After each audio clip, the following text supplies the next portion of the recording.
ये रहे SC/ST vote और मुस्लिम वोट और सिख क्रिश्चियन बौद्ध वोट। तुम्हारी कॉन्स्टिट्यूंसी में इतने वोट हैं, हम उसकी कॉन्स्टिट्यूंसी में जाके प्रोग्राम करेंगे कि या तो तुम हमारे हक में दोगे इन बिल को पास कराने के लिए वोट पार्लियामेंट में, या हम तुम्हारे क्षेत्र में जाके ही तुम्हारे खिलाफ प्रोटेस्ट करेंगे। यही डेमोक्रेसी का तरीका है। मैं तैयार हूँ, मेरे घर पे बुलडोजर चला ले सरकार।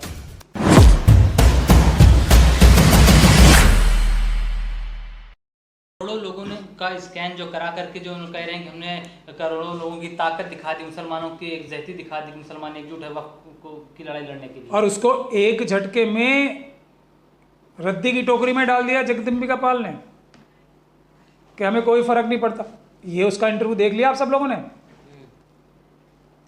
तो ये यही दिखाने के लिए उन्होंने दी थी। अब इसका अगला जवाब क्या होना चाहिए? जगदम्बिका पाल साहब, आपने ये कहा है ना हमारी कोई वैल्यू नहीं है, अब देखो हम जंतर मंतर पे 10 लाख आदमियों का प्रोटेस्ट करेंगे, रामलीला मैदान में 15-20 लाख लोगों का प्रोटेस्ट करेंगे। ये तो ये करेंगे नहीं, क्योंकि 60 गांठ है कि नहीं है? 60 गांठ पूरी दुनिया से वफ के नाम पे अब चंदा इकट्ठा शुरू होना गया। नई बात मुझे पता लग रही है। अब आप इन लोगों से किसी से भी आप जाके मिल के दिखा दो मुझे, इन सब लोगों से जो ये जाके मिल रहे हैं, और इनसे ये सवाल करके दिखा दो क्या आपने चंदा इकट्ठा किया है ये सब कार्रवाई करने के लिए। पूछ लो जाके इनसे आप। अगर ये आपसे मिल भी लें तो इससे क्या नतीजा निकलता है कि हाँ ये पूरी दुनिया से इस काम पे एक मुसीबत और आ गई है जिसको दिखा दिखा के ये पूरी दुनिया से चंदा इकट्ठा करेंगे।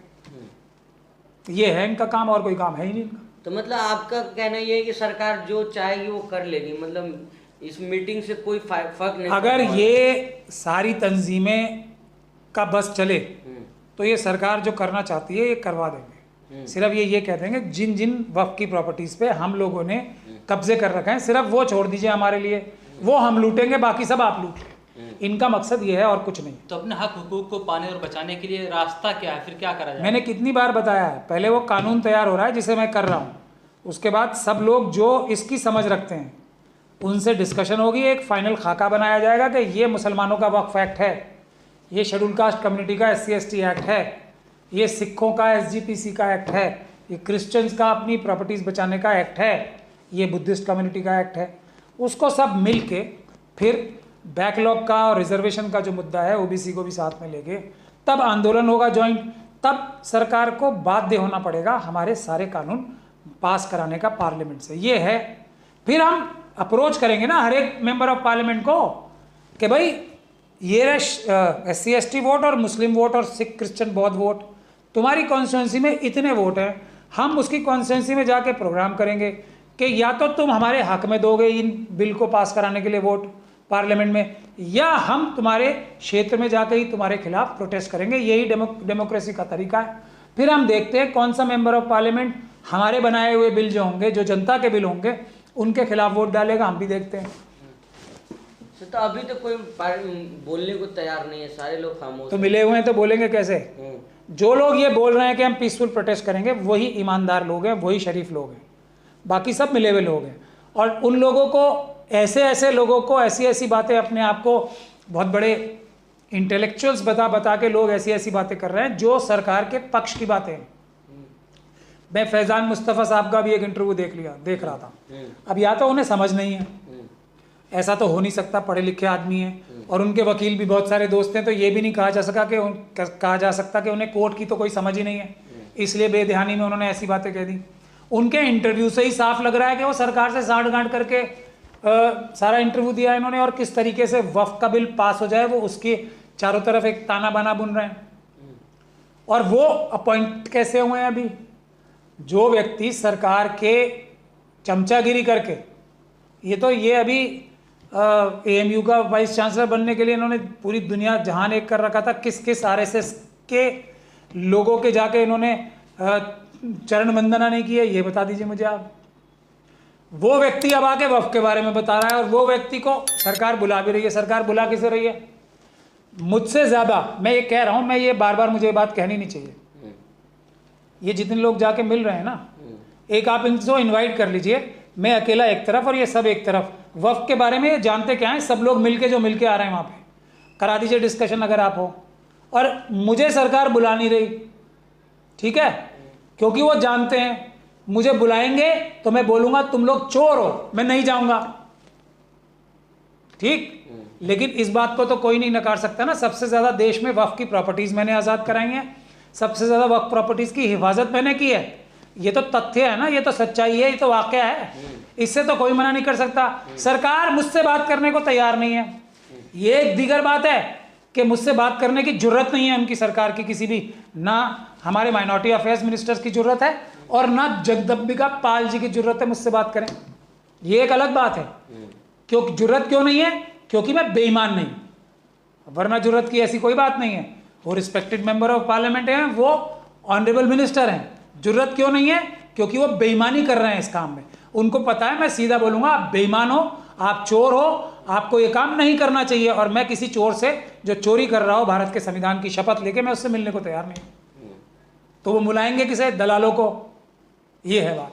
तो इसलिए इससे सर पूरे कौम को नुकसान हो रहा है ना? बिल्कुल 100% हो रहा है। और अगर हमारी समाज बेदार नहीं होगा तो वक्फ की प्रॉपर्टीज इन लोगों के हाथों, और ये जिम्मेदार हैं सबसे बड़े, क्योंकि ये जस्टिफाई करा रहे हैं सरकार के एक्टिविटीज को, उनसे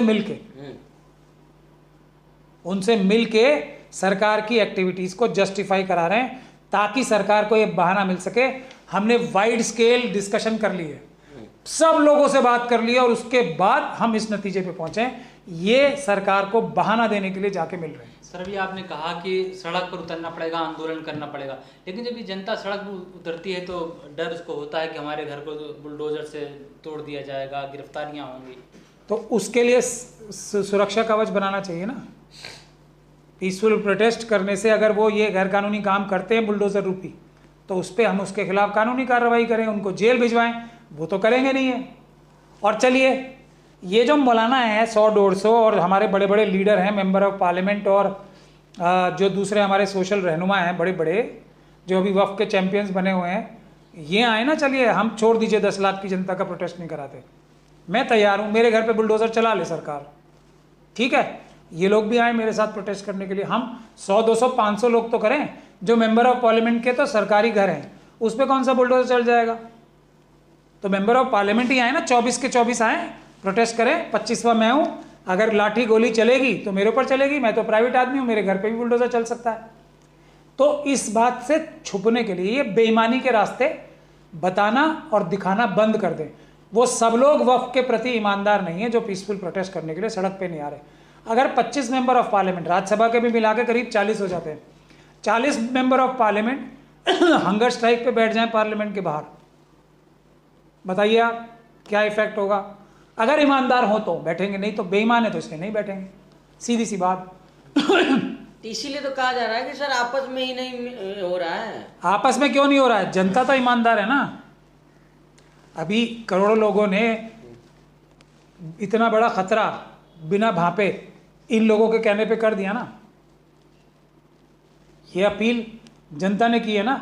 अब ये अपील मैं इनसे, जो जितने बड़े बड़े अपने आप को चैंपियंस बन रहे हैं ना, कुछ लोग बाहर भी बैठे हुए हैं, जाकिर नायक जैसे, उनसे ये मैं कह रहा हूं कि वो ये बोल दें कि जाकिर नायक जो है वो अपने बारे में कोई रेजोल्यूशन पास करा के दिखा देना, तब मैं मान जाऊं। ये जमीयतें ये कह दे कि ये जो वक्फ की प्रॉपर्टीज़ है ये हमारे हवाले कर दो, जो हम कब्जा करे बैठे हैं ना, इसकी सेल डीड हमारे नाम कर दो, QR कोड करके दिखा दे। अगर एक आदमी QR कोड कर दे, वक्फ के प्यार में, मोहब्बत में ये QR कोड हो रहे हैं, ये QR कोड बनवा के दिखाएं ना किसी और बात का, ये QR कोड करके दिखाएं कि मैं एक और शादी करना चाहता हूं, करवा लें ये मौलाना जो है। कितने QR कोड में इनके लिए पॉजिटिव रिस्पॉन्स आएंगे, तब मैं देखूंगा ना इनकी ये इनकी ताकत है, जनता की मोहब्बत है मुसलमानों की वक्फ को बचाने के लिए। तो ये सब फ्रॉडगिरी ज़्यादा दिन तक चलने वाली नहीं है। जनता को बेदार होना पड़ेगा। सबसे पहले तो सवाल ये पूछना पड़ेगा, वक्फ की लड़ाई वो लड़ेगा जो किसी वक्फ की प्रॉपर्टी पे बैठा ना हो, या जिसने कभी वक्फ की प्रॉपर्टीज के साथ कोई डीलिंग ना की हो, किसी वक्फ प्रॉपर्टी को लिया ना हो, वो लोग लड़ेंगे वक्फ की लड़ाई। जहाँ तक मेरा ताल्लुकात है, जो मुझसे सवाल मेरे सामने आके कभी पूछने की जरूरत भी नहीं करते, वो सवाल मैं अपने आप से भी करता हूँ हमेशा, ताकि जनता को साफ रहे बात। मैं किसी भी तरीके से वक्फ की किसी भी प्रॉपर्टी पे कभी भी मैं कभी उससे कनेक्शन ही नहीं रखा। मैंने आज तक एक भी वक्फ की प्रॉपर्टी से, सिवाय उसको बचाने के और सिवाय उसको दूसरे लोगों के जो कमिटीज़ हैं उसके हवाले करने के या वक्फ बोर्डों के हवाले करने के, उसके अलावा मैंने कोई ताल्लुक़ नहीं रखा। उसके अलावा ये एक और बात है, मैं वकील हूँ, वक्फ के बारे में जानने वाले अगर टॉप 5-10 वकील आते होंगे तो मुझे वक्फ के कानून की समझ है, ऐसा लोग मानते हैं। मैंने आज तक एक भी केस वक्फ के इंटरेस्ट के खिलाफ नहीं लिया, भले ही मुझे 1000 करोड़ के फीस देने की ऑफर क्यों ना आ जाए। है कोई ऐसे लोग? वो आए सामने वक्फ की लड़ाई करने के लिए कि कितनी भी बड़ी फीस लेके मेरे सामने कोई आ जाए, ये कहे कि आपको हम वक्फ की ज़मीन पे कब्जा करके बैठे हैं और आप जो है हमें वक्फ की ज़मीन, वक्फ के खिलाफ वकील बन जाओ। कितने लोग आपको ऐसे मिलेंगे? मैं ये सवाल जनता के सामने रख रहा हूँ, जनता ये सवाल पूछे, कितने लोग ऐसे मिलेंगे जो हज़ारों करोड़ की फीस ठुकरा के ये बोलेगा कि मैं वक्फ के खिलाफ केस नहीं लूँगा। ये है मेरा कैरेक्टर, इसलिए मैं बोलता हूँ कि मेरे फार्मूले पे जनता को ज़्यादा ध्यान देना चाहिए। तो मान लीजिए वक्त को बचाना मुश्किल होगा, वक्फ बोर्ड नहीं बचा पाएंगे? वक्फ बोर्ड तो हरगिज़ नहीं बचा पाएंगे, हरगिज़ नहीं बचा पाएंगे। वक्फ बोर्ड में अगर बेईमान लोग ना होते तो ये हालत ही ना होती ना वक्फ की। और इसीलिए मैं बोल रहा हूँ कि पुराने कानून जो हैं वो कमज़ोर हैं, उन्हें मजबूत करने की ज़रूरत है। उन्हें इन 44 जो ये अमेंडमेंट सरकार ला रही है उसके ज़रिए से और कमज़ोर करके किया जा रहा है, यही तो हमारी तकलीफ़ है। पुराने वाले कानून भी कौन से बहुत ज़्यादा मजबूत हैं? वो भी मजबूत नहीं है। उन्हीं कानूनों के तहत तो हर वक्फ बोर्ड के मेंबर ने, ज़्यादातर वक्फ बोर्ड के मेंबर 99% से ज़्यादा ने चोरी डकैती की है वक्फ की प्रॉपर्टीज़ पे, जिसमें ज़्यादातर मेंबर ऑफ पार्लियामेंट और एमएलएज हैं। और क्या बताऊं मैं आपको, सब मेंबर होते हैं वक्फ बोर्ड में। सर, जो आप कानून बना रहे हैं वक्फ बोर्ड को बचाने के लिए, ये कहीं काफ़ी देर तो नहीं हो जाएगी लड़ाई लड़ने में? जल्दी और देर का सवाल ही नहीं है ना। ये सरकार, आपको लगता है कि मैं कानून बनाऊंगा और जनता उसको पास करेगी और उसके बाद सरकार जो है मान जाएगी? ये सरकार तो वही करेगी जो अपने दलालों के साथ मिलकर इन्होंने करना है। हम तो एक नज़ीर तय कर रहे हैं कि ये है हमारा कानून। जिस तरीके से ये अमेंडमेंट कर रहे हैं ज़बरदस्ती, अभी जिस दिन हम लोगों की सरकार आएगी, बहुजनों की, या कोई इससे अच्छी सरकार आएगी, उस दिन हमारा बिल पास हो जाएगा। क्या बड़ी बात है इसमें? उस दिन बचाव होगा। इन लोगों के भुलैके में नहीं आना चाहिए। अभी तो हमारा एक काम होना चाहिए, सिर्फ पीसफुल प्रोटेस्ट के जरिए हम इस कानून को पास होने से रोकें, सरकार से बात बिल्कुल ना करें। दोस्तों, वीडियो पसंद आए तो लाइक, शेयर और News 22 लाइव को सब्सक्राइब करना ना भूलें। शुक्रिया। देखते रहें News 22 लाइव, सदैव आपके साथ।